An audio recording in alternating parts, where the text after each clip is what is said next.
সার্থকের ফাঁড়া এখনও পর্যন্ত পুরোপুরি কাটেনি বলেই ডক্টররা জানালো স্রোতের পরিবারকে। হ্যাঁ বন্ধুরা, ভিডিওতে লাইক দিয়ে দেখতে থাকুন। যে মুহূর্তে কিনা সার্থকের অপারেশন করার পর সার্থকের বুক থেকে অবশেষে সেই বুলেটে বার করা হয়, ঠিক সেই মুহূর্তে সার্থকের পক্ষ থেকে বিন্দুমাত্র কোনোরকম কোনো রেসপন্স না পাওয়ার ফলে যখন ডক্টররা অপারেশন থিয়েটার থেকে বেরিয়ে আসে এবং সার্থকের বাবা বলতে থাকে যে ডক্টর কী বুঝলেন বলুন তো, সার্থক সুস্থ সবল হয়ে উঠবে তো, এবং ওর বুক থেকে আপনারা সেই বুলেটটা বের করতে পেরেছেন তো, এবং আমার ছেলে জ্ঞান ফিরে আসবে তো। ঠিক সেই মুহূর্তে ডক্টর বলতে থাকে যে দেখুন, আপনি খুব সম্ভবত নিজেও একজন ডক্টর, আপনাকে আমি আগে থেকেও চিনি, এবং আমি আপনার কাছে একটা কথা বলতে বাধ্য হচ্ছি। আপনি নিশ্চয়ই সেই জিনিসটা স্বীকার করবেন যে সঙ্গে সঙ্গে এরকম একটা বুলেট লাগার ফলে কতটা ব্লিডিং হতে পারে, এবং ব্লিডিং হওয়ার ফলে কিন্তু পেশেন্ট যথেষ্ট পরিমাণে দুর্বল হয়ে পড়ে, এবং তাতে করে পেশেন্টের এখনও পর্যন্ত জ্ঞান ফেরাতে পারিনি আমরা, এবং আমরা রীতিমতো ব্যর্থ হয়েছি।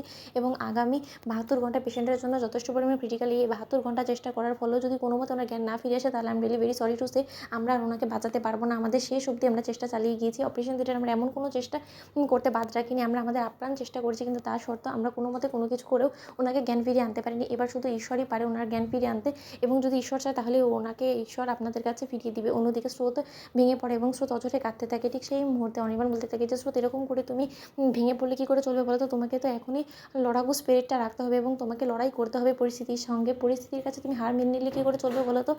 তোমাকে কি এই শিক্ষা তোমার রায় দিদিভাই দিয়েছে বলো তো? তুমি তোমার রায় দিদিভাইকে দেখেও তো অন্তত নিজের মধ্যে একটু সাহস রাখতে পারো।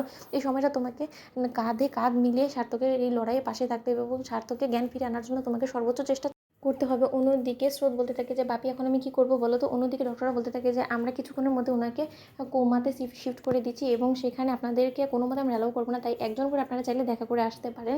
অন্যদিকে কথা বলা মাত্রই স্রোত যখন সার্থকের কাছে যায়, যখন যাওয়া মাত্রই ডক্টর বলতে থাকে যে দেখুন, কোনো মতে ওনাকে এক্সাইটেড করা যাবে না, এবং ওনাকে কোনো মতে জ্ঞান ফিরে আনার জন্য ওনার উপরে কোনো জোর জবরদস্তি খাটানো যাবে না, তাহলে হয়তো উনি আরও বেশি ডেট্রোট করে যেতে পারে। অন্যদিকে স্রোত বলতে থাকে যে সরি ডক্টর, আমি সেরকম কোনো কিছুই করবো না। অন্যদিকে স্রোত সার্থকের কাছে বসে অঝরে কাঁদতে থাকে এবং বলতে থাকে যে সার্থক, এই সময়টাতে তুমি আমার পাশে থাকবে কোথায়? তুমি উল্টো আমাকে ছেড়ে পৃথিবী থেকে চলে যাওয়ার কথা ভাবছো। তুমি সেটা ভাবলে কী করে বলো তো? তুমি আমার সিঁথিতে যে সিঁদুরটা দিয়েছো সেটা তো অক্ষয় রাখতে হবে, তাই না? এই সিঁদুর আমি বারবার পড়তে চাই, তাও আবার তোমার হাত দিয়ে পড়তে চাই, তাহলে তুমি আমার সেই ইচ্ছেটা পূরণ করবে না? আমার সেই ইচ্ছেটা পূরণ করার জন্য হলো তোমাকে আমার কাছে ফিরতে হবে। সার্থক, তুমি শুনতে পারছো? অন্যদিকে যখন অনবরত স্রোত কাঁদতে থাকে, ঠিক সেই মুহূর্তে সার্থকের বাপি বলতে থাকে, জানিস তো সীমা, আজকে আমার বড্ড বেশি নিজেকে অসহায় বলে মনে হচ্ছে।